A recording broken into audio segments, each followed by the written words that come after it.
go ahead and start. Olivia 9, May 9 to 13, 2019, 5 months after. As soon as Gina Jewett finishes her questions, Jordan stands up. Your Honor, he says through gritted teeth, perhaps could we take our lunch break? Judge Byers agrees to a recess, and the bailiff leads the jury out of the room. Jordan steers me toward a side door with me. He sees now. I know he is going to lay into me because of my testimony, which instead of being a ringing endorsement of Asher's innocence was anything but. Sure enough, when we are in our private conference room again with Asher Jordan Spears, a hand through his hair and turns on me wild. What the fuck was that, Olivia? You came across like you were hiding things. I always will be. I was in my own head, I murmur. Well, you're the one who put yourself there, Jordan rails. I never told you to bring up your relationship with Braden. I didn't know how else to. And once you did, you opened up a whole line of questioning about Asher that... From the far end of the room, Asher says I need to talk. But Jordan is in my face, inches away, furious. You just tanked my defense. I thought it would be better. You pay me to think. I'm not paying you, I yell back at him. I need to talk, Asher says more forcefully. He lifts his head from the table where it has been pillowed on his arms. Fine, Jordan snaps, turning to him. What? No, Asher says, I mean I have to talk in there. I want you to put me on the stand. For a moment, we all freeze. Absolutely not, Jordan says, recovering. Look, the jury thinks my own mother doesn't believe me, Asher says. Asher, I stumble. It's not. No, Jordan interrupts. Who better to tell them about me and Lily than me? Asher asks. If you get on the stand, the prosecutor will twist your words and ask you all kind of questions meant to trip you up. Look at what just happened in there with your mother. Jordan folds his arm. Asher, it could make things way worse. Or, Asher says evenly, it could make them better. Trust me, this would be a colossal mistake, Jordan replies. You need to listen to your uncle. I touch Asher's sleeve, but he jerks away. You said you're here to advise me, Asher presses, staring at Jordan. But then I get the call. The shots, right? Jordan nods, a tight jerk of his head. Either you put me on the stand, Asher says, or you're fired. Asher, I cry. Jordan's spine stiffens. I disagree with this. For the first time since we have left the courtroom, Asher's eyes flicked over like frost. One other thing, he says to Jordan, if I'm in charge, she doesn't get to be here anymore. I remember Jordan telling me months ago that I could only be privy to attorney-client meetings as long as Asher wanted me there. Please let me explain. Thanks, I've got it, he says coolly. I may be an unaliver in your eyes, but I'm not stupid. Your father. I'm not my father, Asher roars, standing so fast that his chair topples backward. And right now, you're not my mother. His eyes are dark as wounds. All you needed to do was trust me, and you couldn't even fucking get that right. While I still reeling, Jordan ushers me into the hallway. You heard my client, he says formally. He closes the door behind me. I stare at it, thinking of Asher's parting sentence. He may not be his father, but Braden has said the same to me in nearly identical words. When court resumes, neither Jordan nor Asher makes eye contact before the jury has returned to the courtroom. Jordan approaches the bailiff. I need to make a statement on the record, but outside the presence of the jury, he says, and the prosecutor raises her eyebrows with interest. The bailiff gets Judge Byers, who takes her seat. Mr. McGaffey, she says, you have something you want to note for the record? Yes, Your Honor. My client has decided he would like to testify. I have explained that the state must prove their case in full regardless of whether he testifies or not. I have advised him it is in his best interest that he will not testify.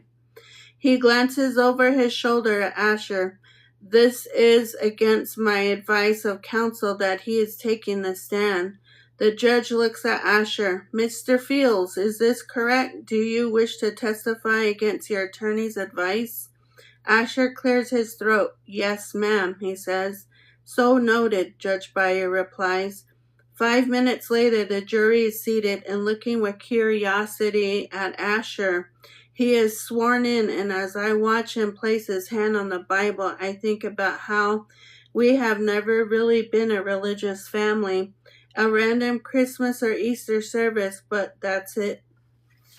And yet I am the cliche, the woman who is praying to God she hasn't previously acknowledged to protect her son. Asher, Jordan says, you've heard testimony from others about how you met Lily. Is the evidence of how and when you met accurate? Yes. Can you describe her? A smile steals over Asher's face like mist, blurring his features. She could play Bach and Dvorak on the cello, but also the Red Hot Chili Peppers and Metallica. The top item on her bucket list was to go on an archaeological dig with Yo-Yo Ma because she once read that anthropology was his favorite subject in college and she thought it would be nice for him to talk about something other than music for once. When she held a foil in her hand, she moved so fast I couldn't even see it. His eyes look over the gallery, but I know it's Lily he's picturing. She knew things, all the lyrics to Bohemian Rhapsody, that McDonald's once made bubblegum flavored broccoli for Happy Meals, that the first oranges were actually green, that there's no state with a Q in its name. We had so much to talk about and she taught me so much. But there were times when we were quiet together, when we just kind of sat and it was enough to be with each other because she filled up every space she was in. He draws in a breath. She's the first girl I ever said I love you to. Did you disagree sometimes? Jordan asked. Yeah. What was your last argument about? Asher shifts in his seat. I wanted to do something special for Lily for Christmas, so I arranged for her father to meet with her.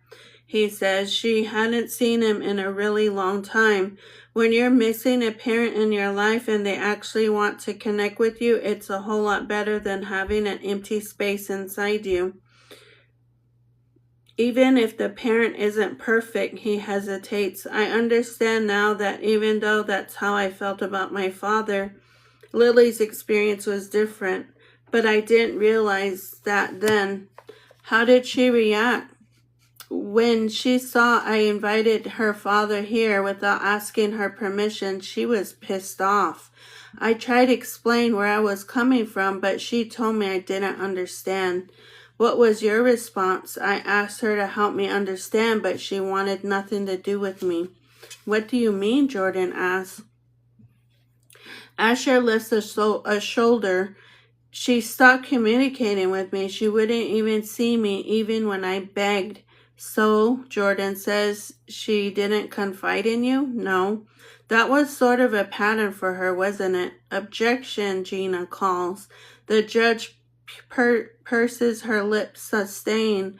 Jordan takes a step closer to the witness stand. What did she first tell you about her father? That he was dead, Asher says, although he was in fact alive and just estranged from her. Yes. When you first saw scars on Lily's wrist, where did she say they came from? A car accident, Asher admits. Even though they were from a suicide attempt, yes. Lily never told you she was trans? Jordan presses. Actually, Asher says she did. Jordan whips toward him, his jaw dropping. The prosecutor looks like she is going to clap her hands together in joy. The time grinds to a stop as Asher completely and categorically destroys his own defense strategy. She told me, Asher says, obvious to anything but the chance to speak the truth, and I didn't care.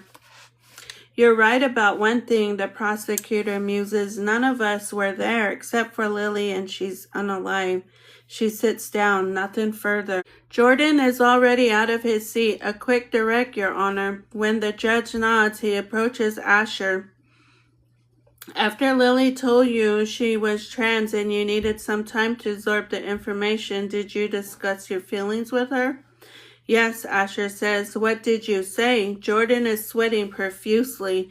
I realize that he has absolutely no idea what is about to come out of Asher's mouth. A terrible position for any lawyer to be in with a witness. I told her it didn't matter, Asher says. I said I loved who she was, not what she was. Thank you, Jordan says, and he sits down. Judge Breyer dismisses court. Jordan looks at Asher and says not a word. Not till we get to the car. Instead of taking Asher alone to the conference room, since I am still persona non grata, Jordan leads a charge to the parking lot, bulldozing past reporters with a muttered, no comment, no comment. I get into the driver's seat and pull out onto the divided highway for about a mile before Jordan instructs me to stop on the side of the road. In the rearview mirror, I see Asher's wide, satisfied smile. That was great, right? He says, beaming. I told you. Jordan twists in the passenger seat. No, Asher, that was not great. In a single hour, you undetermined my entire defense. The prosecution wants the jury to believe you felt so humiliated when you learned Lily was trans that you unalived her. As long as I could get them to think that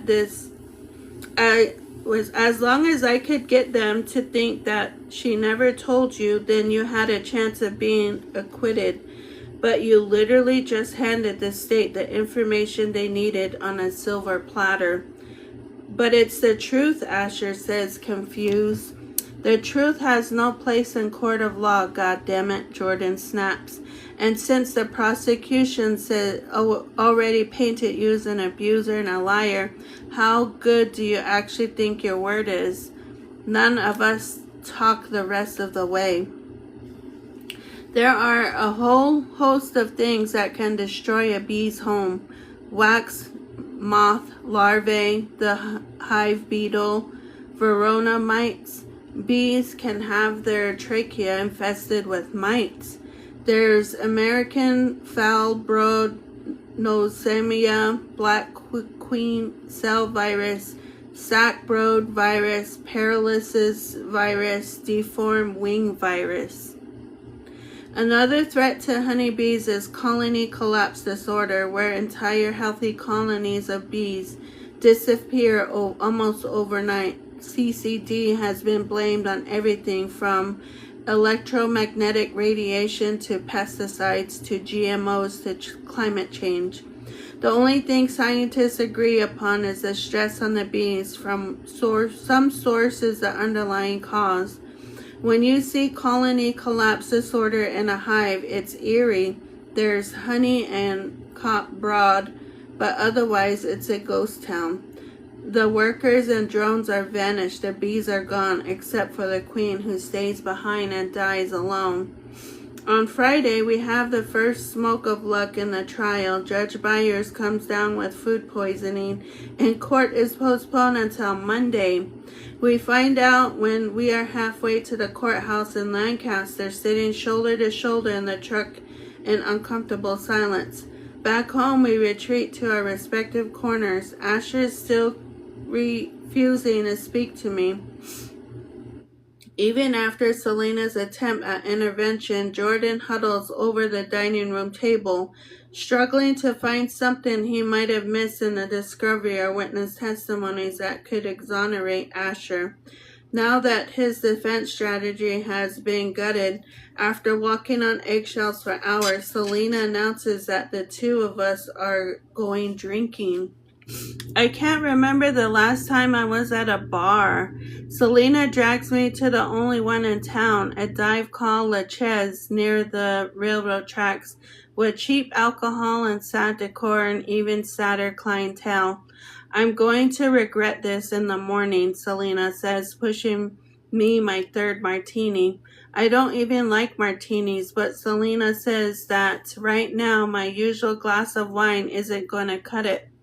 She lifts her glass, the alcohol is clear and cold as a winter pond, and clicks it against mine. Here's to drinking instead of thinking, she says.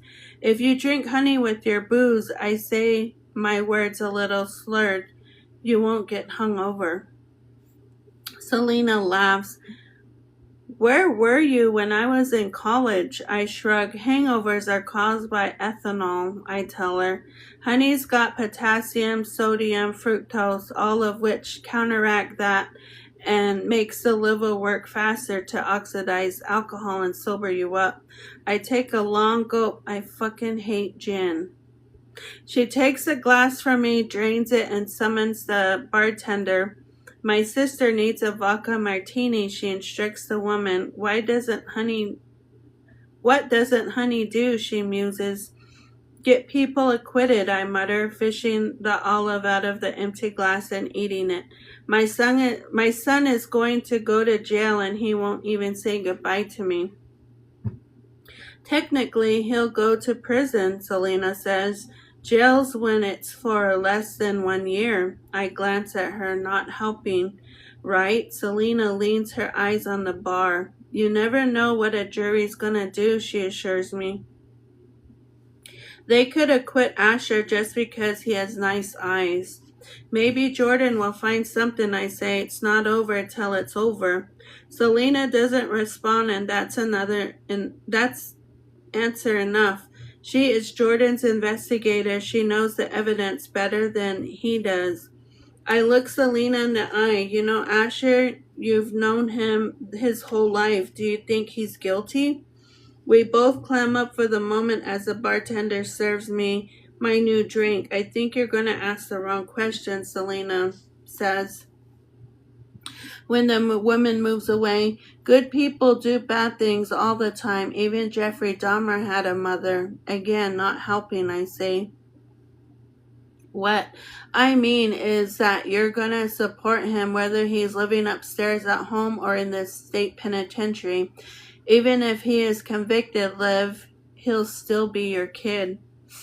She is right. I may not be able to brag about his achievements the way I used to when he was a hockey star. I may hear whispers everywhere I go from now. I may have pictured a future for him that involved college, a job that brought out his artist's eye, a woman he couldn't live without, a house full of children.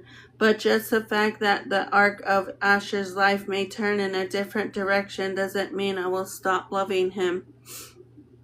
This makes me think of Ava, and I pick up my vodka martini and drain it. I signal the bartender for another. I know better than most people what it means to make a colossal mistake, how you carry it with you, how it alters you at a cellular level. How if you cannot figure yourself fit for transgression, you snap under the weight of your own flaws.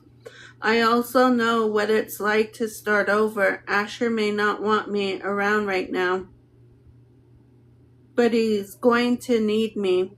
The bartender brings a vodka martini for me and a gin martini for Selena, although she hasn't ordered one. When Selena starts to object, the bartender shrugs. This one's on the house, she says. Selena is the most beautiful woman I've ever met, and I'm used to men and women falling all over themselves to flirt with her. Even when Jordan is standing right at her side, I assume that that's what's happening again.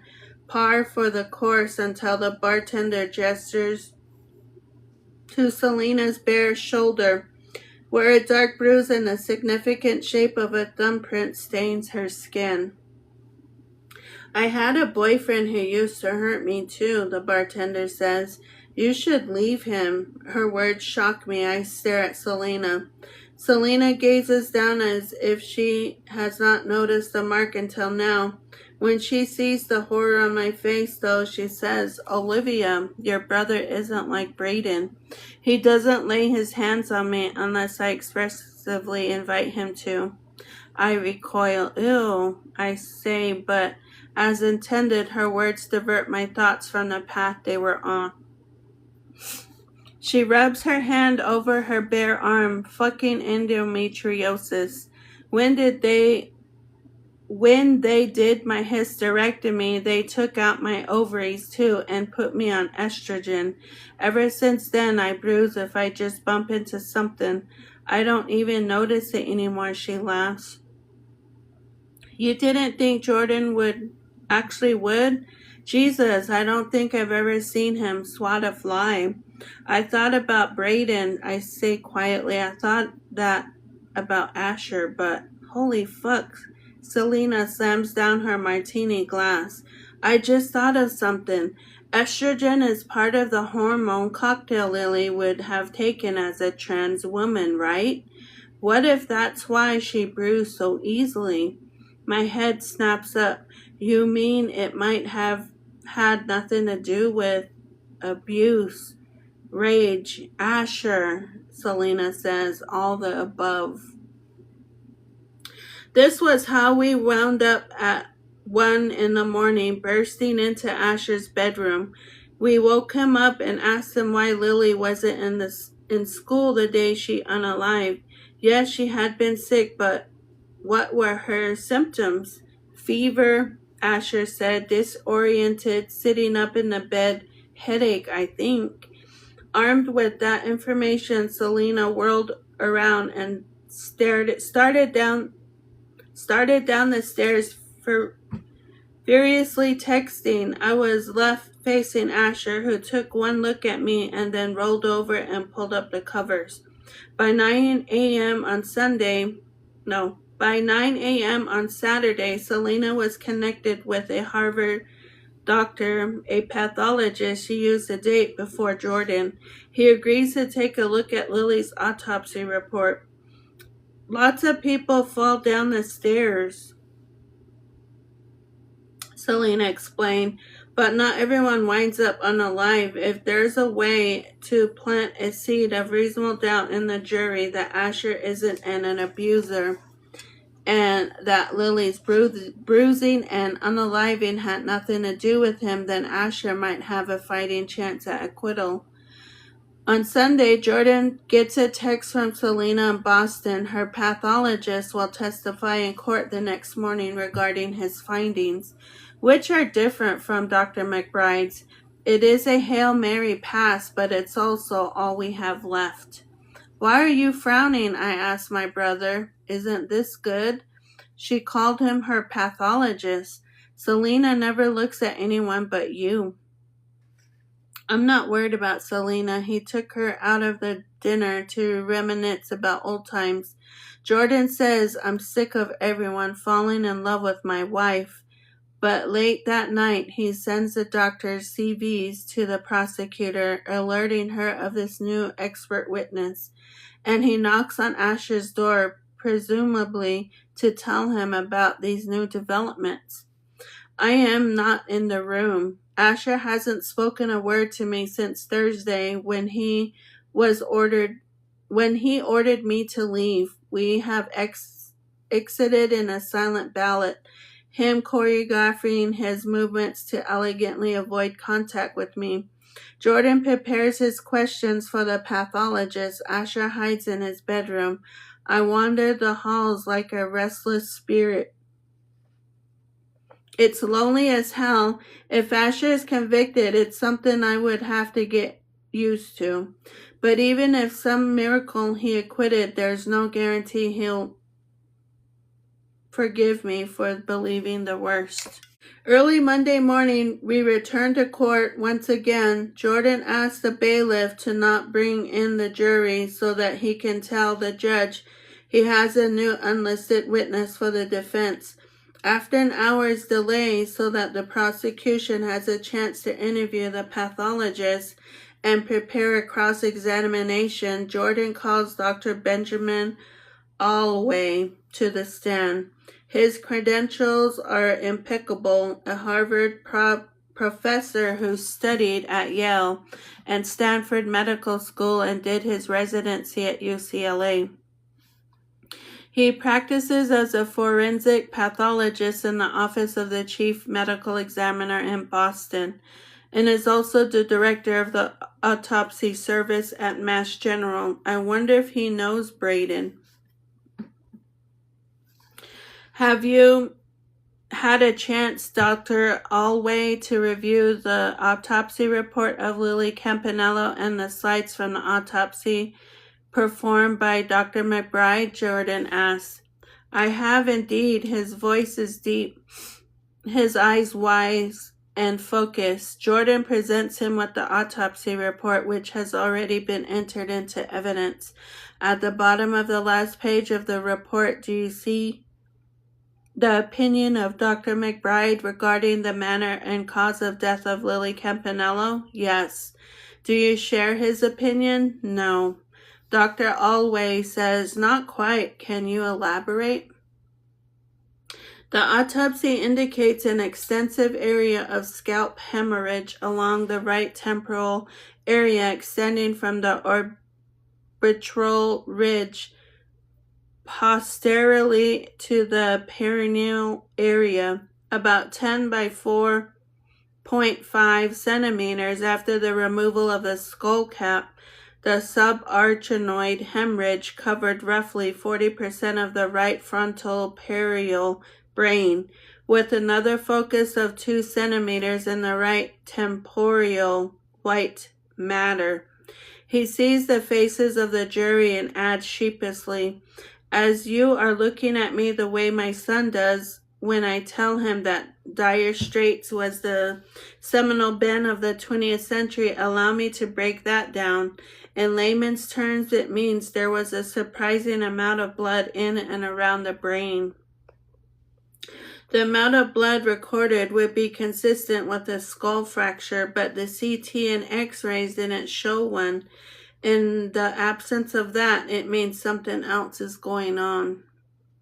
Without a fracture, Jordan says, what could you have expected to see in Lily Campanello's autopsy?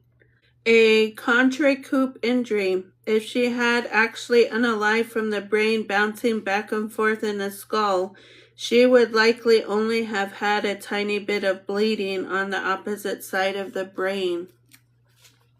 Doctor, let me get this straight. Lily had more blood in and around her brain than was normal for someone who unalived because of a contracoup injury rather than a skull fracture? That is correct. What did that indicate to you? That the deceased had some sort of blood disorder that contributed to her death. Dr. Allway says, what do you mean by blood disorder? Anything that causes an abnormality in the way blood moves, clots, or generally behaves, a pathologist explains. Like hemophilia? Yes, but that's not what I think led to Lily Campanello's death. In your expert opinion, what did? Were this my case, I would have signed the autopsy report out this way, Dr. Allway says. The cause of death was 1. Intracerebral hemorrhage due to blunt force trauma.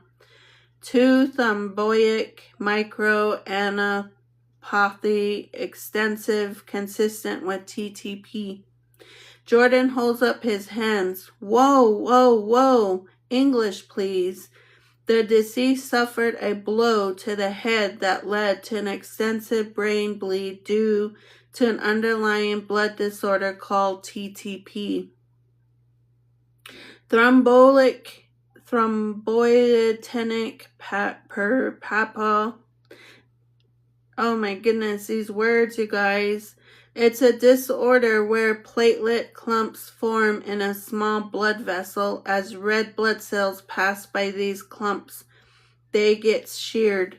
Imagine the hull of a boat scraping up against rocks. The result is that all those passing red blood cells get damaged and deform and explode. The red blood cells explode? Yes, and it causes a person to have something called hemolytic anemia. My mom was anemic, Jordan lies.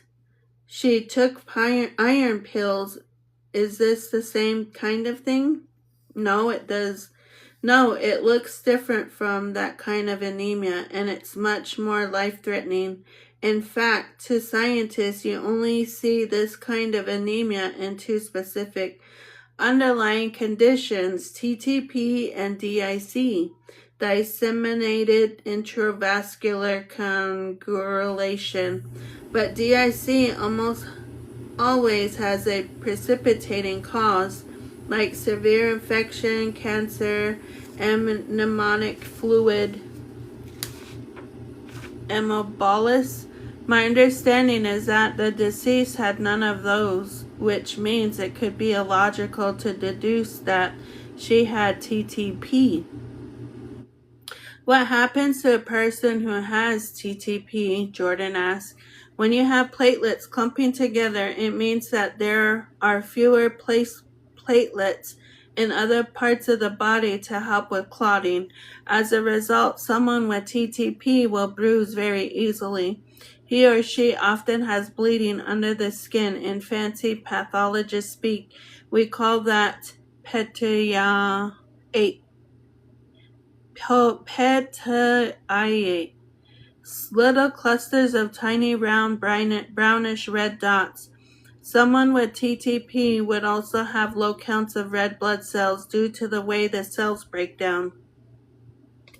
They also often have kidney, heart, or brain dysfunction. How do you get TTP? Is it contagious? No, Dr. Alway explains. You can inherit it genetically or you can acquire it. There's a gene called ADAMS13 that helps with clotting. If you don't have ADAMS13, you get that weird platelet clumping. So if you inherit a mutated gene, the enzymes that create the protein for clotting aren't made. Boom, you get clumsy platelets and a diagnosis of TTP. But even if you don't inherit that mutated gene, you can still acquire TTP. How? Certain disease like cancer and HIV can cause you to acquire TTP. So can surgeries like blood or marrow or stem cell transplants? Sometimes women acquire TTP during pregnancy or by taking hormone therapy and estrogen. Hormone therapy, Jordan repeats, like the kind of transgender girl would be on? Precisely. Can someone who has never shown evidence of TTP suddenly show it? Yes, TTP is extremely variable from patient to patient, but 5 classic symptoms are fever, anemia, thrombocytopenia, and renal and neurological symptoms. The patient might acutely exhibit all of these or just a fraction of them, even if they've never manifested before. Can you cure TTP? Jordan asked. You can if you diagnose it, and if you don't, the patient can unalive. Jordan lets this settle. What evidence did you see in the autopsy and the slides, doctor, that led you to believe Lily had TTP? I examined slides of the pancreas, liver, and brain to see if there was any indication of thrombolytic microanthropology, that clumping of the platelets. It looks like pink stuff, almost like paisley. The sides of the autopsy indeed showed classic evidence of platelets clogging, indicative of TTP.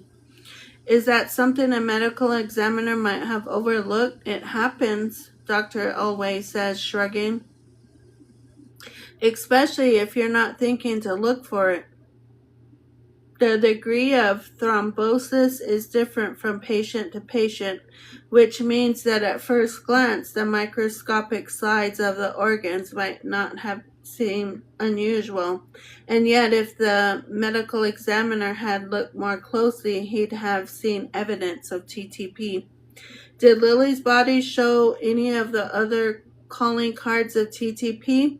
From what I understand, she had a fever that kept her home from school that day.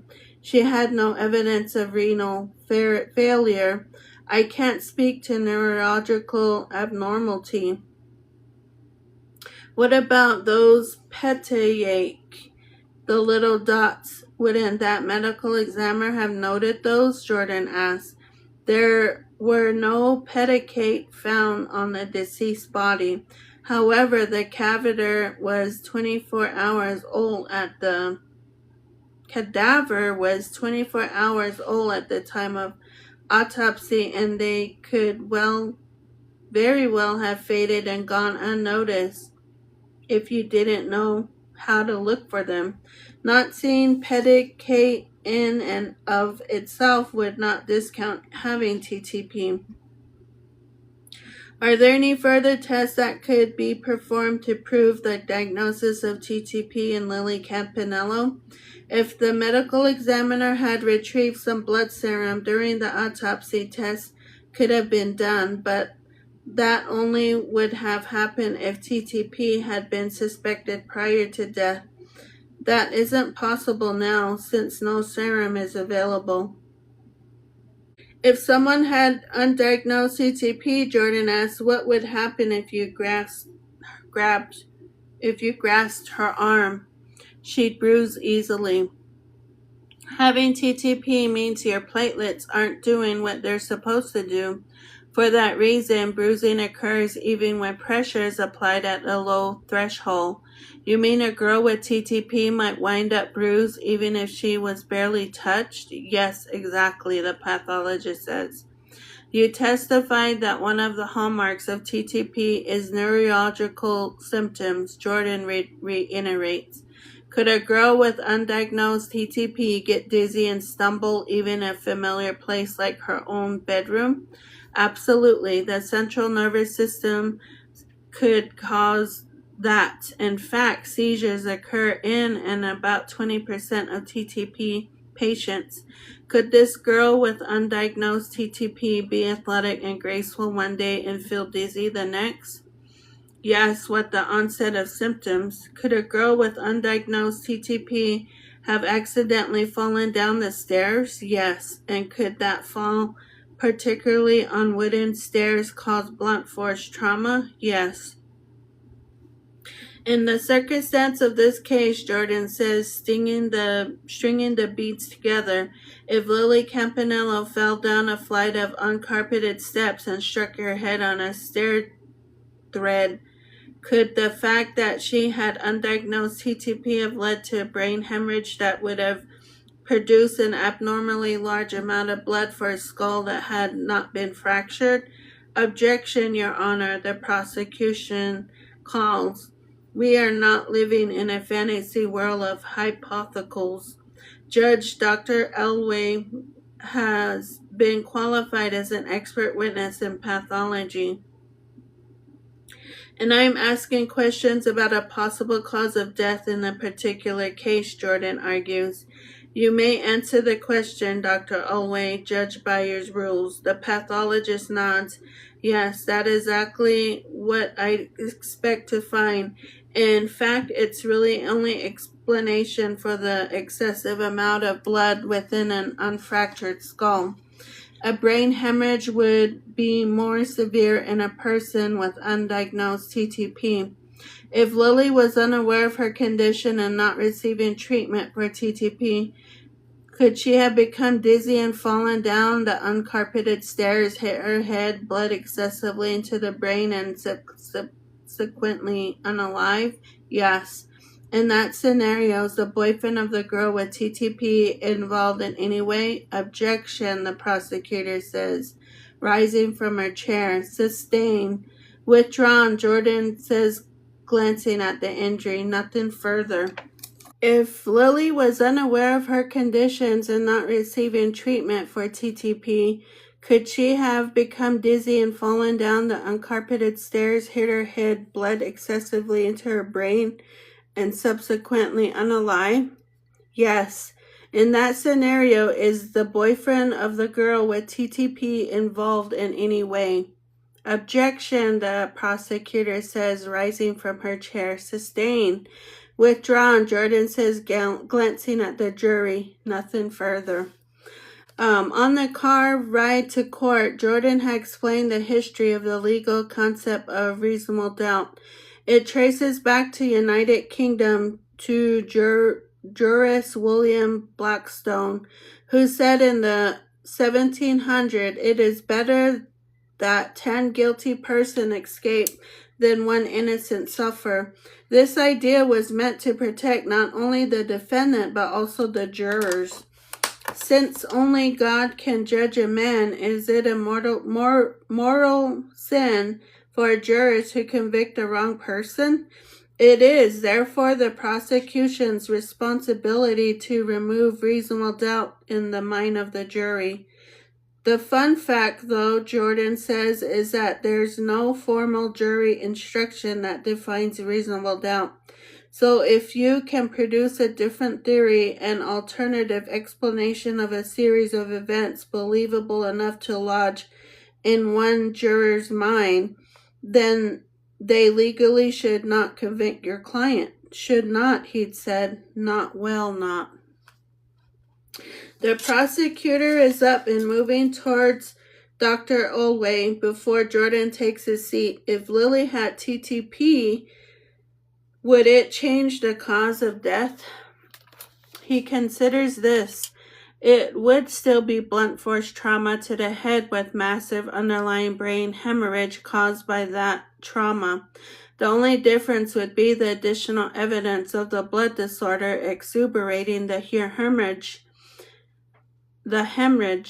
Could a girl with undiagnosed TTP still be hit in the head by her boyfriend or pushed down a flight of stairs by him and still have the same unfortunate fatal outcome?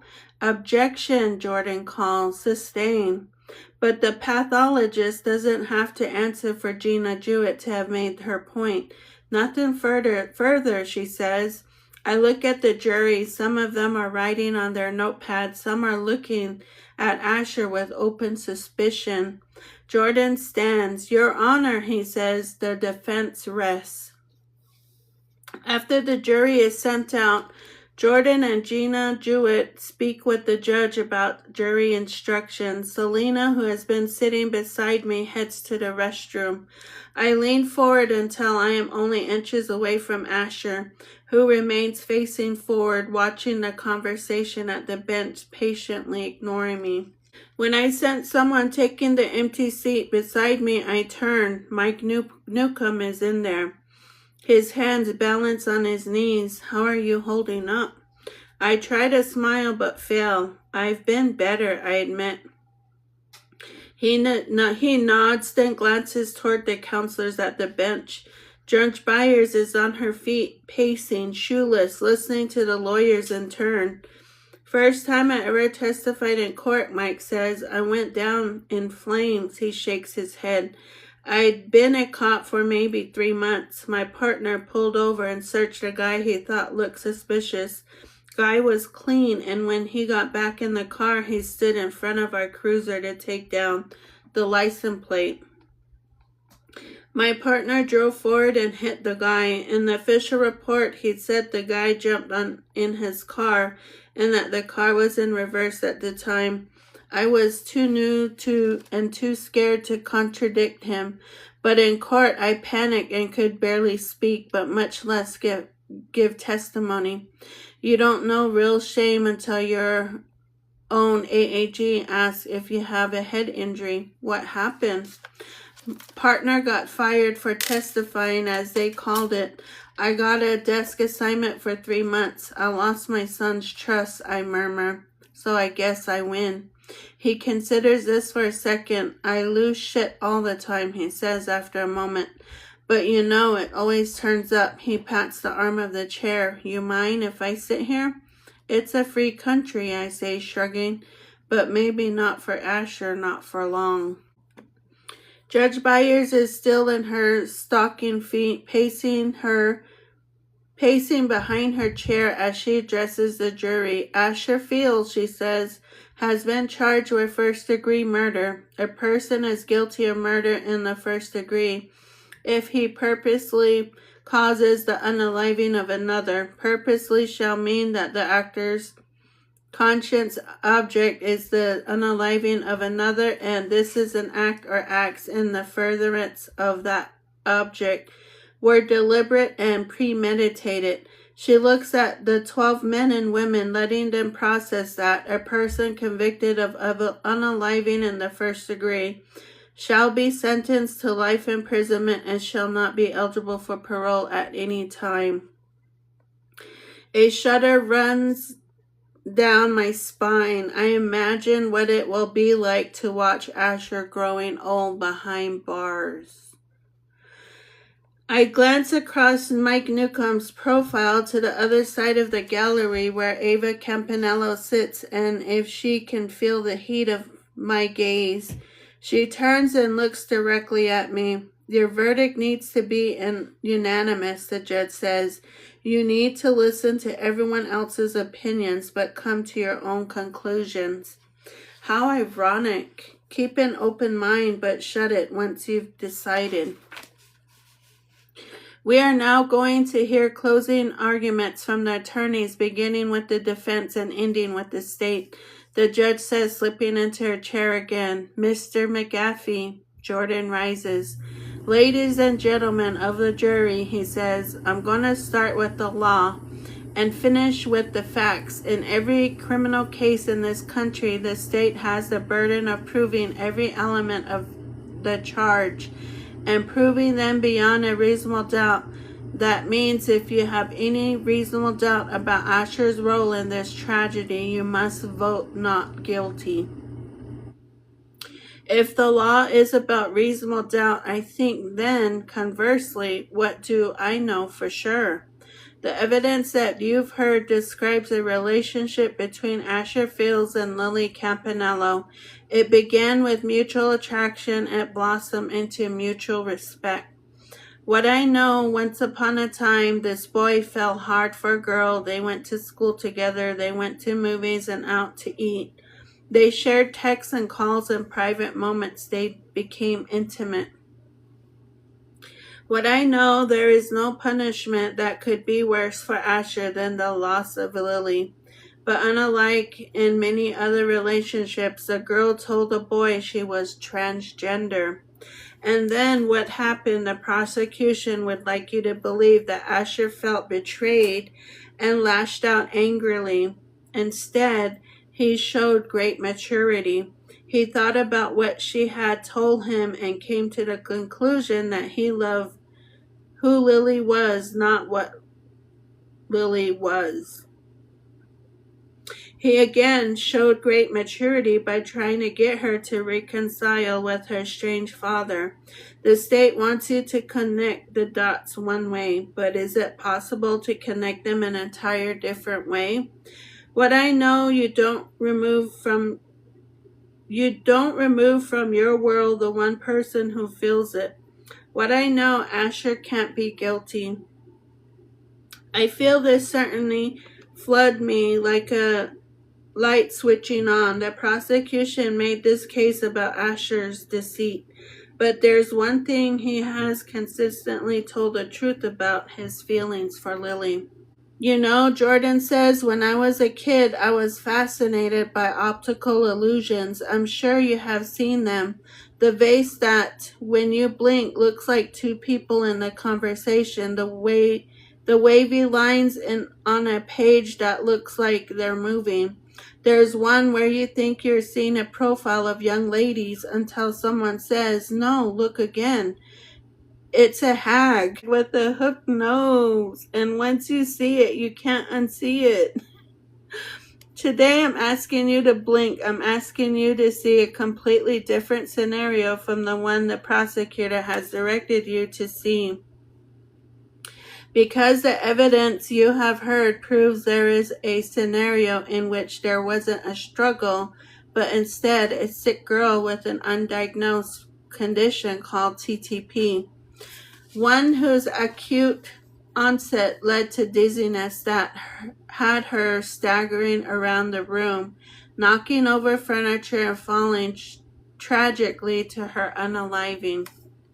A condition where bruises blossom so easily that even a gentle touch might create what looks like a mark of violence.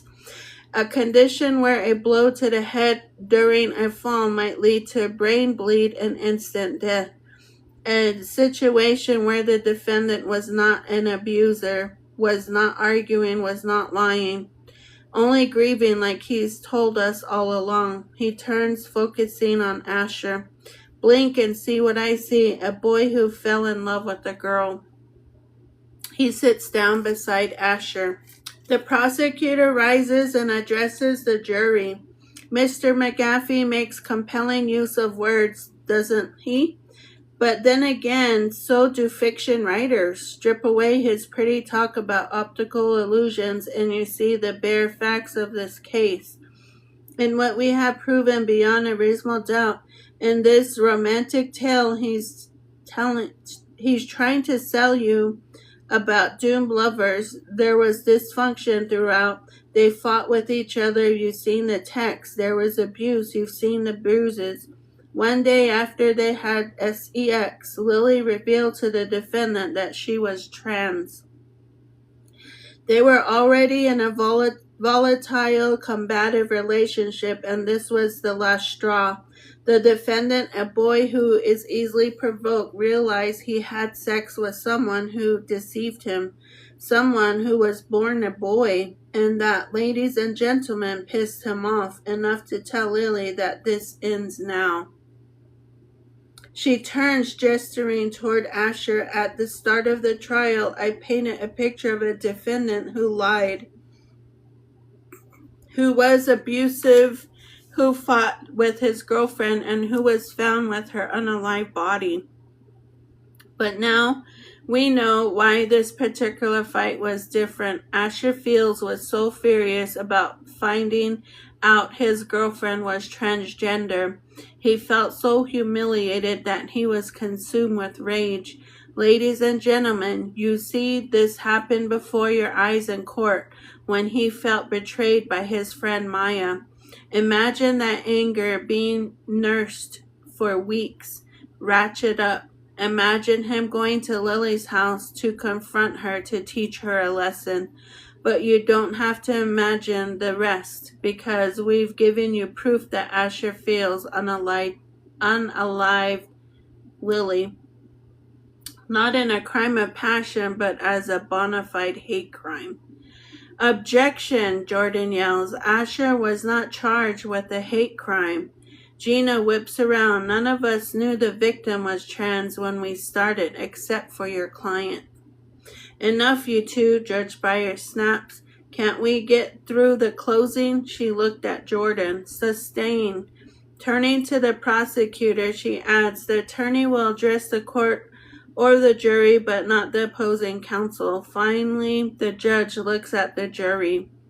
The jury will disregard the last statement by the prosecutor. Gina Jewett takes a second to compose herself. Ladies and gentlemen, she finishes, the defendant thought he had a relationship. I'll bet a combustible one with a girl who knew well. Then he found out that Lily Campanella was born male. He could have just broken up with her, but instead the defendant's way out of the relationship was to take out his shame, his frustration, his anger on Lily. The defense has offered up a list of wild conjectures, hoping that you will be distracted by them enough to ignore reality. After all, it isn't inconvenient that the only people in the relationship and in the house where Lily was found unalive are the victim herself, who can't speak, and the defendant, a proven liar. She turns cold, assessing eyes on Asher. Nothing is going to bring Lily Campanella back to life, but that doesn't mean this defendant should not be held responsible for her unaliving. After dropping me and Asher off at the farmhouse, Jordan and Selena drive to Portsmouth to pick up Sam and bring him back to Adams. We don't know how long the jury will deliberate, and they both want to be present when the verdict comes in. I know they will return late tonight so that we can go to the courthouse together tomorrow morning by the house feels cavernous when they are gone. Asher has retreated to his room, still stoic and silent. I think of something that happened to Asher in second grade. He had been kicked out of school for 3 days. They had a zero-tolerance policy, and he had decked a boy at recess. He was bullying me, Asher had said.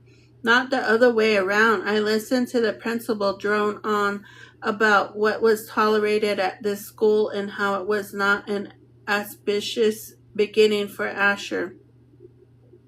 When Asher got into my car, I told him we were going out for ice cream. I said that he should always stand up for himself, and I would have his back. The last thing I wanted for him was to return into someone like me. In the freezer, I find mint chocolate chip ice cream, and I fill a bowl with several scoops and head upstairs. Asher doesn't respond to my knock, so I open the door anyway.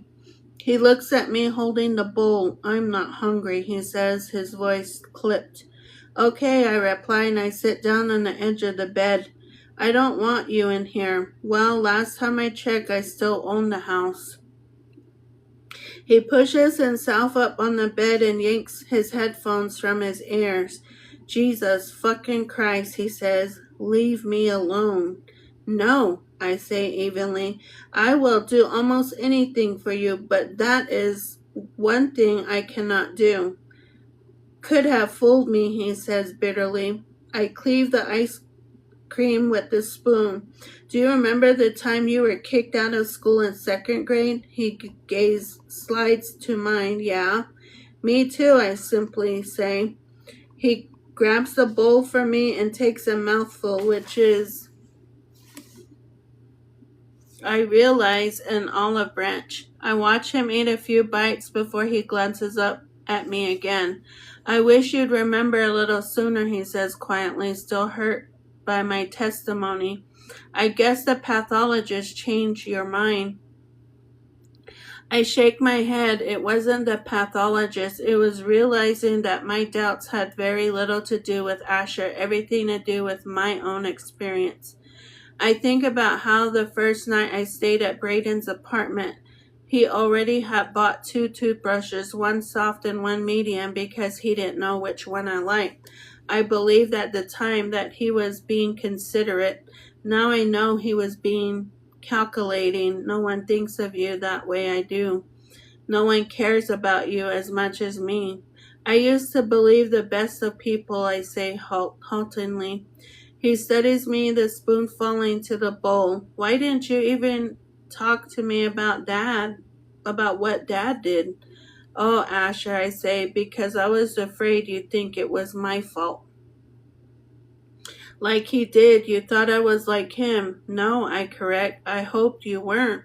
Until now, the full force of my testimony and his and all the hints dropped by the prosecution swell between us, like an airbag that has been deployed to keep us from being hurt even more by each other. Asher runs his finger around the edge of the ice cream bowl. In second grade, he says, well, when I hit that kid, I did it because the asshole was talking shit about you. My jaw drops. What?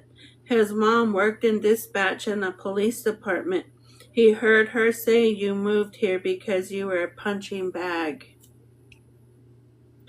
The restraining order, I closed my eyes because I don't know how to respond. All this time I tried to hide my past from Asher and he'd known. All the time I tried to shield him when he already was protecting me. When Lily told me she was trans, Asher says quietly, I didn't know what to say. I was scared, and freaked out. And I didn't want to betray her by telling anyone else, even by telling you. But I wanted to. I thought, what would Mom say? And then I figured it out. I went back to Lily and I told her how sometimes you run into people who knew you when you were married. They always say something in code, you're like a different person. And you always just smile and make a joke and say you're who you've always been. I told Lily that when you were with Dad, he wanted you to be someone you weren't. If you'd stayed with him, maybe you would have made yourself into that person, but it wouldn't have been you. It would have been who he said you were. Asher looks up at me and then I told her I loved her. Tears filled his eyes and his hands shake. I take the ice cream bowl from him and set it on the nightstand. I loved her, Mom, Asher says, crying. I still do. I wrap my arms around him, holding him until his chest isn't heaving and his breath evens. Then I pull back, bracing my hands on his shoulders. Asher, I say, I believe you. He knows I'm talking about all of it, his pain, his innocence, his truth. And it's not because of a Hail Mary witness testimony or a blood disorder. It's not because Asher isn't like Braden after all. It's because he is like me. In spite of everything that happened to me, I still believe in love, and so does Asher. Even more remarkable, that may not be a flaw but a strength. Asher reaches for the bowl of ice cream and holds it out to me. Here, Mom, he says, help me finish. It's Lily 9, September 6, 2018, 3 months before. There are so many gendered things in this world. Hurricanes, bicycle, ice skates, ships at sea, even countries. Mother Russia, Uncle Sam, and of course the planet itself. Let Earth receive her king. Sometimes it makes me wonder about all the time we spend tearing out our hair labeling things, and how some of the results of all the work are dubious at best. It was Mark Twain who noticed that in German, the noun for fish is masculine, the one for fish scales is feminine, and the word for fishwife is neuter. These are all the thoughts that go through my head as we boys, girls, and even a couple of non-binary folks gather here in the Adams High School gym for the first day of the Coos County Honors Orchestra rehearsal. All around me are my fellow musicians tuning up their instruments. Students, not just from Adams, but from a half dozen other regional high schools. Surely an instrument is neither male nor female. They're just things that make sound. Strings and bows, brass and wood and mallets and cymbals and drum skins and little metal triangles.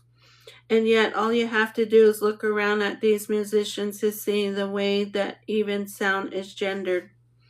In the middle of the orchestra is the brass section, tumbas, trombones, trumpets, French horn, every last of them played by boys. It's not all that different in the woodwinds, where the boys play bassoons and clarinets. But all the flutes were played by girls. The strings are even more ridiculous. The deeper the instrument, the more likely it is to be played by a boy. So all the basses boys, most of the cellos boys, the violins split half and half, all but one of the violins girls. Then there's the harp, when I guess federal law requires to be played by a girl, and the percussion kettle drums, which are usually played by boys. How weird is this? Most of us decided to play our instrument in 3rd grade, a bundle of little kids who made our choices without even thinking about them, but even at 8 years old, we are already running the gender maze that the world had set for us without even realizing it. That's why it's cool when you see someone breaking the expectations a little bit, like the absolutely huge dude who mans the piccolo, and the girl in the back row womaning the gongs and kettle drums, twirling her percussion mallets around like a badass. The oboist, I don't know how do you say that, the obis is female too, which is a little bit unusual. She's an Indian girl with a serious face. Mr. Pawlowski, the conductor, taps his baton against his music stand, turns to her and says, Maya. And Maya gives the A, and the first violin, a guy named Derek, tunes to it. There's a moment of silence, and then Derek gives the rest of us his A, and then we all tune up to him. Mr. Pawlowski is an intense, thin man with a goatee. He looks kind of like a nice court Dracula. He passes out the sheet music for the 4 pieces we're going to practice this fall. The Juniper Movement from Holtz, the Planets, the Pulversitan Dances by Broden, and medley of movie music by John Williams and Provix Peter and the Wolf. I don't even know if I'm saying this right. The Proconvent is going to be narrated by the goalie from the hockey team, this huge creature named Dirk Anderson. He's wearing a t-shirt that reads Puckett. Puckett. I met him 2 days ago on the first day of school in my English class. I guess getting the goalie to narrate Peter and the Wolf was some kind of coup for Mr. Pawlowski. But just looking at this kid gives me a sinking feeling. Obviously, no one here has practiced any of this music, except maybe for me, because I played Juniper back in the Point Crest Orchestra 2 years ago. But Mr. Pawlowski seems to have a lot of faith in his players because he asked us to give the John Williams piece a go. And just like that, he raises his baton, counts it off, and we start in on the theme from Star Wars. How does it sound? Not good. What it sounds like, in fact, is the music that would go with the movie if Emperor Palpatine killed everyone in the first 30 seconds. Good. Let the hate flow through you. Mr. Pawlowski taps his music stand with his baton, then raises one hand and holds the bridge of his nose with his fingers. He stands like that for a long time, like his brain is bleeding from the inside and he's trying to stop it. His size then turns to all of us. Again, he says, and the horrible noise begins anew. It's going to be a long semester. Of course, I was running the gender maze too when I chose the cello in 3rd grade, even though I was aware that what things boys were supposed to do and what things were for girls.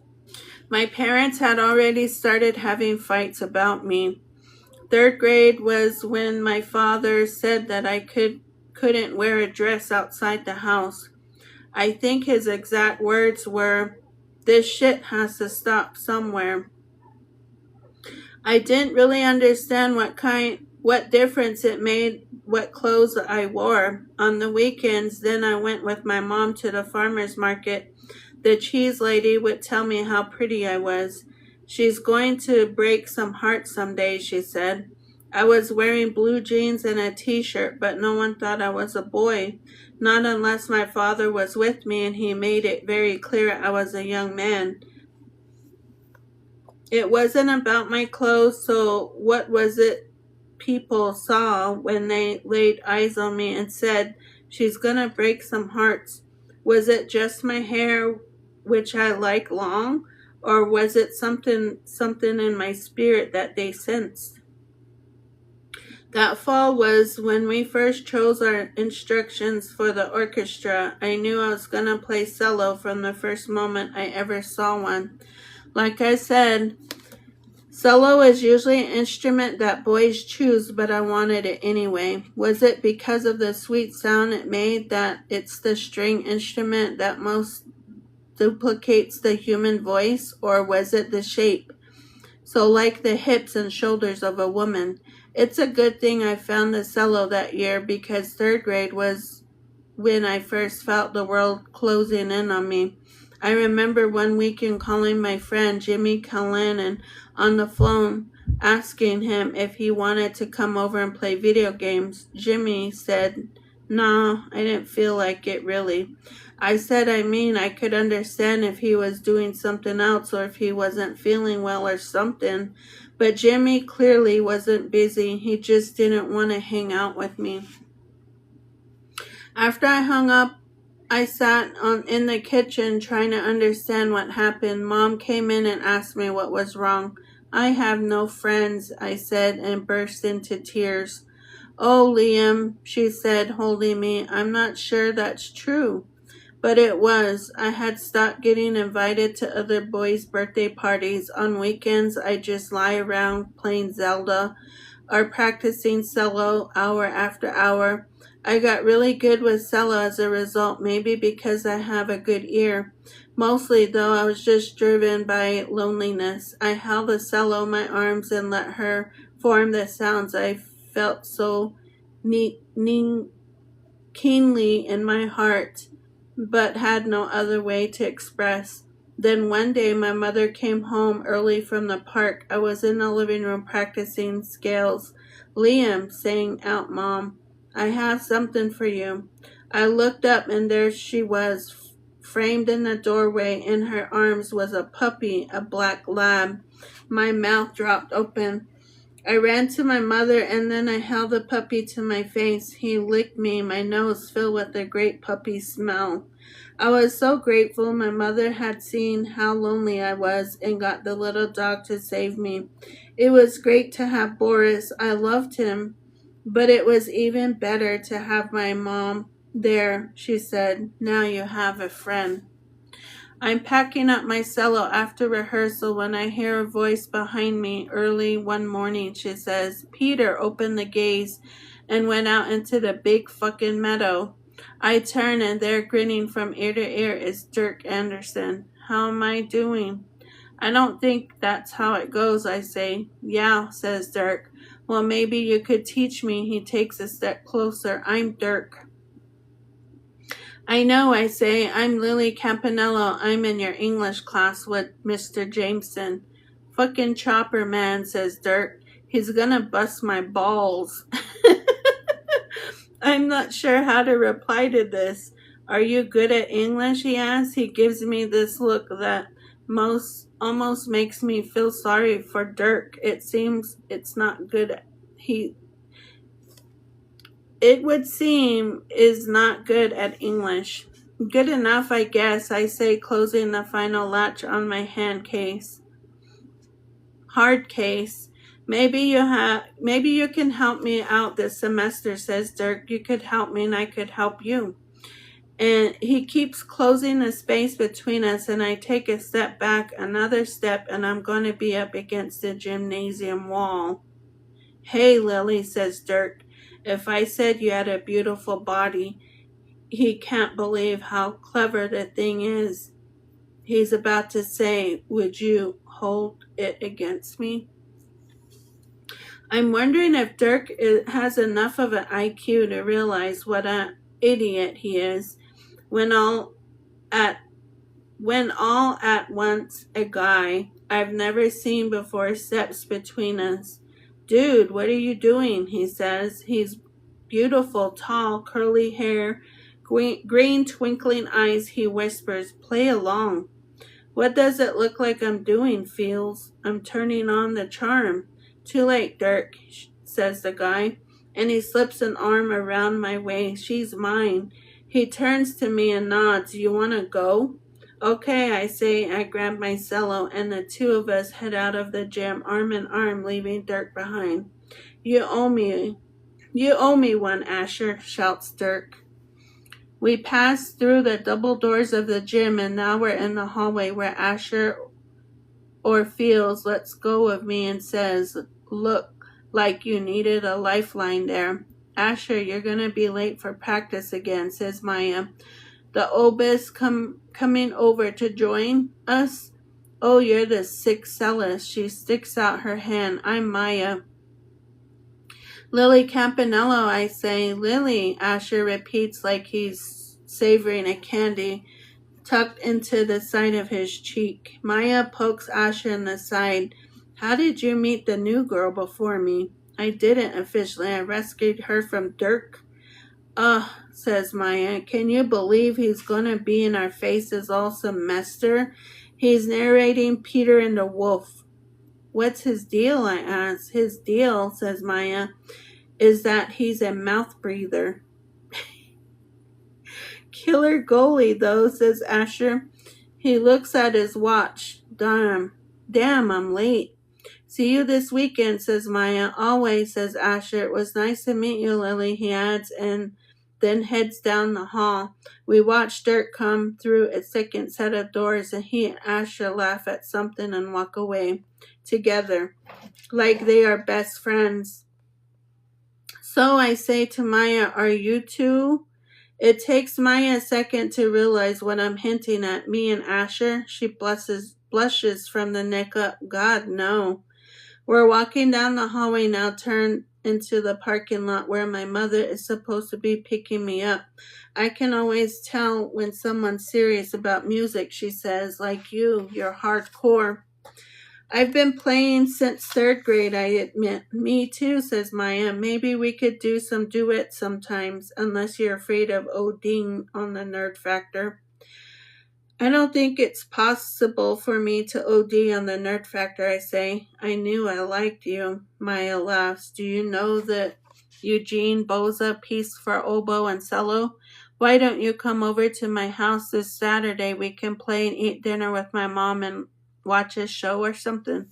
"That sounds great," I say. "I have just enough time to register that she said mom, and number 2, that it was no big deal." My phone dings, a text from my mother. "My mom's pulling up," I explain. Maya grabs the phone from me and types her number into my contacts. "I'll text you so we can make plans," she says, and I smile and rush toward the car. Well, what passes for rushing, what with the cello and my backpack, I'm thinking of what Mom said when she put Boris in my arms. "There, you now have a friend." "How was your day?" Mom asks as we drove home, and I tell her about Chopper and Dirk and Maya, and everything I tell her today was wonderful. I tell her I think I'm gonna be all right. The one thing I don't tell her, the thing I keep to myself, is the memory of Asher Fields and how perfect his arm felt, wrapped around my waist. "Too late, Dirk," he said. "She's mine." Olivia 10, May 14 to 16, 2019, 5 months after. Awaiting a verdict is Snapshot Tuesday. When I was still married, Braden sometimes operated on patients whose spouse chose not to come to the hospital during their heart surgeries. They gardened or read or worked until the doctor called to say that the operation was finished and that the patient was recovering. Not everyone can handle being at a hospital, Braden had said to me, but it seemed like a direct violation of marriage vows. Surely the fine print of in sickness and in health was the tacit agreement that you would keep vigil. Now, waiting for the jury to return a verdict, I'm starting to reassess my opinion. The problem with is, well, that you have to wait. In the absence of knowledge, and mine is an amazing tilt-a-whirl of worst-case scenarios. Pacing a room doesn't make it any bigger. Watching a clock doesn't make the time tick by. Today has lasted 6 years by my calculation. This morning we all trekked into the courthouse, even Jordan's son, Sam. Jordan says we are required to stay near the courtroom because the jury could come back with a decision at any moment. Except they haven't. I haven't eaten all day and neither has Asher. I feel jittery and shaky like I've been mainlining coffee. Asher sits at the table in the conference room with his head pillowed on his arms, eyes closed, but I can tell from the flutter of the pulse of his neck that he's not asleep and not relaxed. Jordan and Selena are reading different sections of the Boston Globe. Sam is reading the third book in the Lord of the Rings trilogy. Do you like it? I asked my nephew. It's only the best book ever written, Sam says. He quotes, even the smallest person can change the course of the future. Oh my God, I murmur. You are your father's son. Sam looks up at me. You don't like it? Too many orcs, I say. Your aunt's lying, Jordan laughs. She's never even read it. That's not true, I tell him. It's Braden's favorite. He read it to me out loud when we drive up to Adams from Boston. He acted out all the characters. Jordan snorts. Who would have thought we'd have something in common, he says, and snaps the paper back into his shield, obscuring his face. I do not recall much of the book except for Ewan, the warrior facing the king of Ringraths, who said no living man could kill him. But no living man am I, she said, pulling off her helmet so her hair cascaded to her waist. Then she hackled him down. I remember missing much of what Braden read after that, imagining what it would take to see being a woman as a strength, not a weakness. What book did you pick, Aunt Liv? Sam asked. I looked at him puzzled. For the car ride? He looks up at me, the innocence in his face blinding. Because in his world everyone gets a turn to pick, except it was always Braden's turn. I remember suggesting books by Louise Endrich and Ann Tyler and Octavia Butler, but we never actually read them on our journeys. I wonder how long Sam will be alive in his bubble and he is older and beaten down by the world. I try to imagine Asher back when he was Sam's age, but there are scars on him now I cannot see past. We sit for 7 hours in the goddamn room, and at about 4 p.m. we're finally called into the courtroom by the judge, who's agreed to ask the jury about their status. When the jury is brought in, the judge turns into the foreperson. My understanding from the bailiff is that you are not close to reaching a verdict this evening. Is that correct? That's correct. Judge Beyer sighs. We are going to recess for the night. Do not read anything about the trial. Do not turn on the news or access information on any other media. Do not talk to anyone about the case, not even your spouse. I tug on the back of Jordan's suit jacket. What does this mean? I whisper. It means, he says, that we come back tomorrow and do this all over again. A snapshot Wednesday. Selena has taken Sam back to Portsmouth to her mother. It's clear that this trial will not be decided as quickly as she and Jordan have believed. Jordan and I are at each other's throat. He's breathing too loudly. My chewing of gum annoys him. It's like when we were younger and would try to kick each other's feet under the table. I fucking hate the fact that Gina Jewett can sit in her office, but we're jammed into this godforsaken conference room. Jordan mutters, the DA's office is in the courtroom building, and presumably it is when she's been awaiting the verdict. Why does it matter, I ask. Because she can do things, Jordan says. Make calls, work, you know. I fold my arms. I'm sorry, are we keeping you from the busy life? You're retired. Correction, I was retired, Jordan says. Jesus, Asher groans, his hands tunneling through her hair. Can you two just stop? We both swivel toward him. We have to talk about it, Asher says. Talk about what? I ask. What happens when we lose? You're not going to lose, Jordan says, a knee jerk. You don't know that, Asher argues. It can't be good that it's taking this long.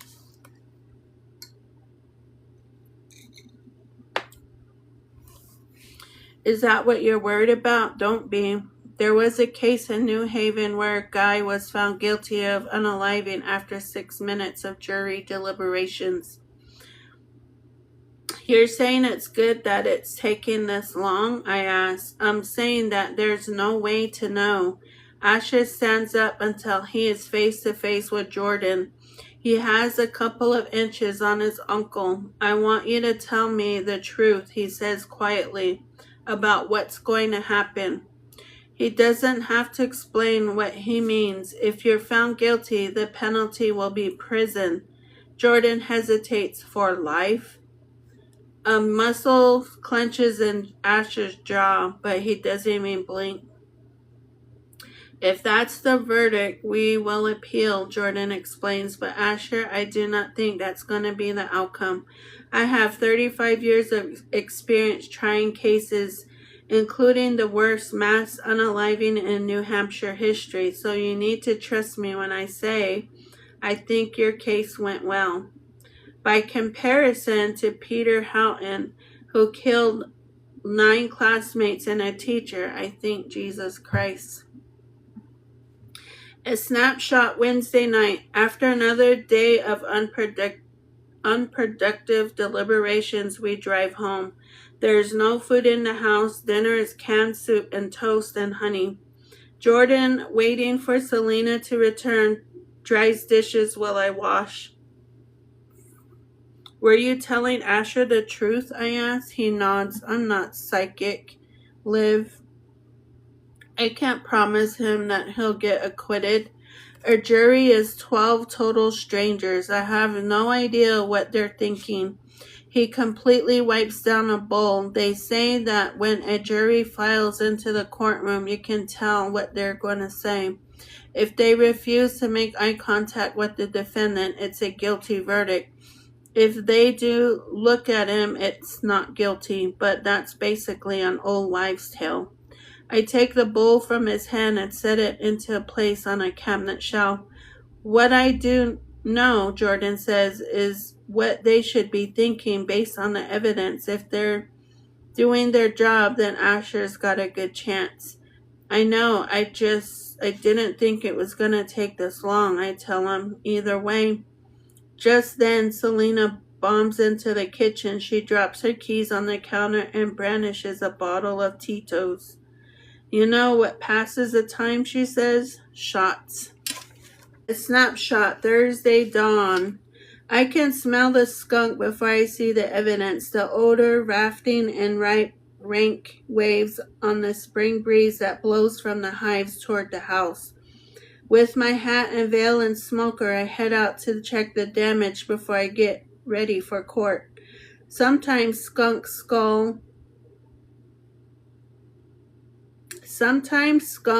skulk around the hives at night. They scratch until the bees are coaxed out, swat them till they're injured, and eat them live. Around Lady Gaga's colony, I see claw marks at the entrance and scat on the matted grass. Even though it's early and still cool outside, Gaga's bees are agitated and flying, irritably charging my veil. Their buzz is high-pitched as a helicopter's whine. I'm weighing the value of opening up the hive to make sure the queen is okay against getting them even more hot and bothered when I feel a hand on my shoulder. I whirl, my arms already raised in defense. Liv, Mike Newcomb says, shocked. It's just me. My sudden motion was infuriated the bees again. They billow around us in small, angry clouds. I step away from the hive and Mike follows until the bees leave us alone. I didn't mean to startle you, he says. I don't like it when I can't see what's coming. Noted, Mike murmurs, although to be fair, you were in a lot of danger of being hurt by a bee than me. He sniffs the air. Skunk. Yeah, one got in here last night. Will you show me? He asks. What do you do? I nod, picking up the smoker and using it to calm the bees. The few that are still rilled up start to settle as I open the cover of Gaga's hive and use my tool to pry one of the frames free. Slowly, I slide it in and out of the box and watch the bees crawl away so I can look at the empty cells. With the few with larvae curled in them, the rice grain evidence of eggs. With a flip of my wrist, I scan the opposite side. I set the frame on the ground beside the hive, popped on its side, and unstick the next frame. It's mechanical, methodical. It's like swimming underwater in a world where it feels like I've been drowning for days. 3 frames in, I find the queen bustling around. There you are, I murmur. What a beauty, Mike says. But he is not gazing down at the honeycomb. He's looking at me. Hurriedly, I put the frame back in the hive and then move the others into formation, picking up the one that was balanced on the ground last. I use my hive tool to set the bee space the insects need to move between frames and replace the cover. When I pull off my hat, I pretend that my veil is the reason I'm so flushed. If this is a work call, I say, you're here awfully early. Mike watches me dump the embers from the smoker into a little pit I've dug with the heel of my boot. Would you believe me if I said I'd come to buy honey? Nobody has a honey emergency at 6 a.m., I laugh. Then I guess I came to see how you're holding up. I let my breath out with a long stream. How I'm holding up, I repeat. Well, I'm overtired and a skunk tried to get into one of my hives. And I had way too much to drink last night, and none of that's enough to take my mind off the fact that jury deliberations are going on their 3rd day. Keeping his eyes on me the whole time, Mike closes the space between us and kisses me softly, that it might be a breath or a wish. His eyelashes brush my cheek. His hand slides around the back of my neck. He doesn't hold me as much as he anchors me so that I know that any time I could pull away, but I don't. I lean forward and I kiss him back. He tastes of mint and coffee. I'm the only struggling, and I realize that I'm the one struggling to get closer, to bleed into his edges. He waits until I lock my arms around his neck, and then he surges towards me, his hands on my spine and my shoulders entangled in my hair, his lips and tongue consuming me like a nectar. Mike nips at me and I gasp because it's pain, but it's not. It's soothed as soon as it stings. The bees are a soundtrack, the feel of his fingers on my bare skin, my throat, my wrists, my face. It's nearly overwhelming. It's been that long since I've been held. Pressed against me, I can feel how hard he is, how much closer he wants to be to me. But he is the one that dragged his mouth away to rest his forehead against mine. His voice, when he finds it, is shaking. How was that for a distraction? He asks. I feel capsize appended inside me. I don't like it when I can't see what's coming. Maybe this can be an exception. It's a start, I say. A snapshot, Thursday, 9 a.m. The verdict is in, the bailiff says. It takes me and Jordan on either side of Asher to move him into the courtroom. He is wooden with fear. I take up a position behind him. Sitting beside Selena, Asher's face is drained of color, his eyes wide and terrified. I think I'm going to throw up, he whispers over his shoulder. If there is a presumption of innocence, why do juries say guilty or not guilty? Why not innocent or not innocent? Asher's sweating so profusely that the collar of his shirt is soaked. This is the moment, I think. This is when I lose my child or get him back. Across the gallery, I see Ava Campanello waiting, her face pinched and drawn.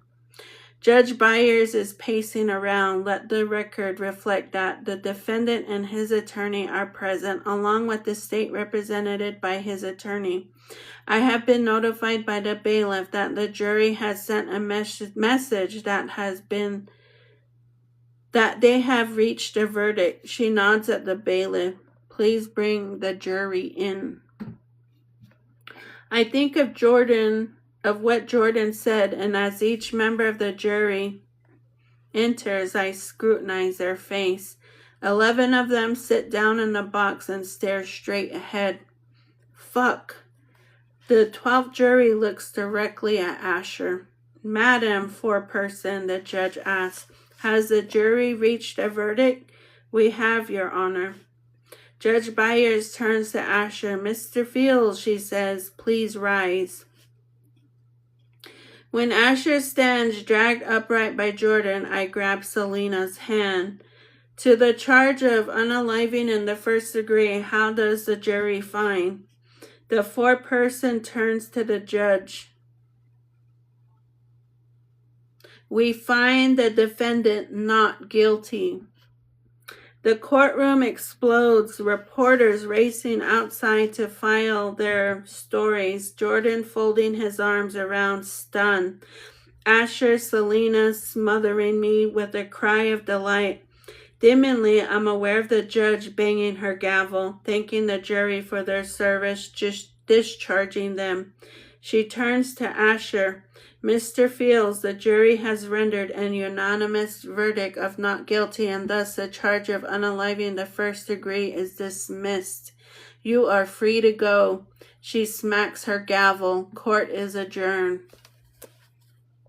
Jordan jumps over the wooden divider and sweeps me into his arms, lifting me up my feet and swinging me around. He gives Selena a smacking kiss of congratulations. It's almost hard to breathe with the blanket of relief that has settled over us. There are two people in the courtroom who aren't celebrating. Without Jordan to lean on, Asher has sunk back into his seat like his legs have simply given out. He leans forward, his face buried in his hands, sobbing. About 10 feet away, as if he reflected in a mirror, Ava Campanello is curled in the same snail shell of grief. Jordan preens for the reporters, striking a balance between crowing over his own prowess and humbly remembering that a girl unalived, I'll bet not at the hands of Asher. But we do not linger at the courthouse, and after we arrive home, he and Selena pack up their suitcases, intent on getting home to Sam before his school day ends. I help Jordan load everything into Selena's car. While Selena is saying goodbye to Asher, I stand in front of my big brother.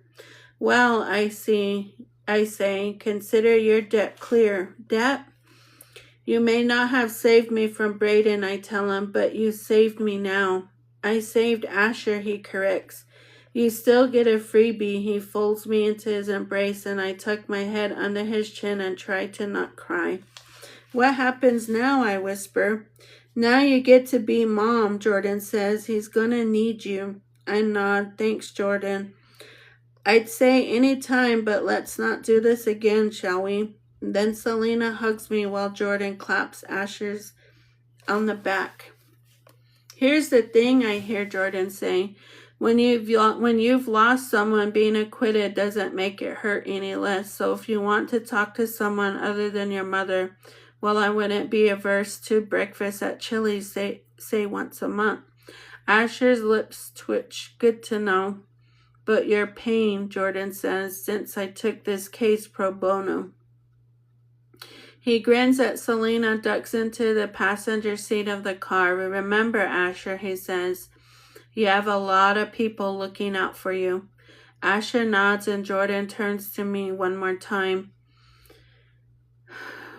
One more word to the wise, he says under his breath. Use protection. What? My bedroom window locks over toward the hives, Jordan says. I'm going to see if a skunk got into the bees, my ass. A laugh breaks out of me, but it feels like a butterfly freed from a cocoon. I smack him across the shoulder.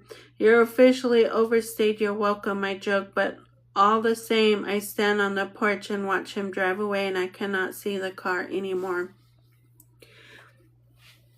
I haven't taken a nap since I was in college, but once Jordan and Selena leave, I'm so exhausted that I fall asleep at the kitchen table. After putting my head down for a moment while sorting through the mail, when I wake up, it's because there's a pounding in my head, or so I think, until I sit up, wincing at the sound of hammering. In the slanting light of late afternoon, it's hard to see what's going on at the edge of the woods near the hives, but I walk briskly along the strawberry fields and I find the source of the noise. The unmistakable rhythmic smack of metal striking wood is coming from inside the treehouse. I know Asher's responsible even before I climb the dangling rope ladder. My head crests through the little trap door in the floor of the structure. He's wearing a t-shirt that is damp the length of his spine. As I watch, he wipes his brow and his shoulder, then he takes a nail from a new row between his pressed lips and hammers into a board that he's using to close up one of the windows. Asher, I say softly so that I don't surprise him. He finishes pounding the nail in and he turns to me as if he's expecting me all along. Oh, he says, hi. I look around at the interior. All traces of occupation have been removed. The ship's wheel and the hammock and the wooden box full of games have been disposed of. The only hint that anyone was ever here are the initials carved in the rafters and the Afghan folded carefully. Do you need a hand? I asked, not sure what I was volunteering for. I'm almost done. I watch for a moment as he's finishing fastening the board. Then I pick up a broom and sweep the dust into piles that I push out the trapdoor. I am careful not to touch the Afghan, which feels special, somehow sacred. He tucks the hammer into the belt of his jeans and hands me the box of nails. He opens the trapdoor and tosses out a few extra pieces of wood. Then motions so I can climb down first at the base of the rope ladder. I wait for him, but he stops on the third rung, curling his arm into the whirling twine like a circus performer so that he can anchor himself while he nails the trapdoor shut. I open my mouth to tell him he's left the Afghan behind, but then I realize that's exactly what he intended. When Asher gets down to the ground level, he grabs a shovel I had not noticed and stalks deeper into the woods. I hear the crunch of soil and then moments later his footstep. He holds the shovel in one hand and in the other the necks of several bright wild day lilies, their roots trailing dirt. He sets them down gently on the base of the treehouse, then digs a small hole and plants a lily in it. As I watch him pat down the ground, I kneel beside him to help, but a low noise from the back of Asher's throat makes me realize this is something he has to do. I step back and I bear witness. When Asher's finished, he lets his hand gently trail over the exuberant orange petals, dusting his fingertip with pollen. His eyes are damp and he's breathing hard, like he's just come off the ice. He swallows and looks up at the treehouse, both and in, now and beginning. Okay, he says, his voice barely more than breath. Okay. I loop my arm around his. I lean on him and maybe he leans on me as we walk around the house, leaving his childhood sealed behind.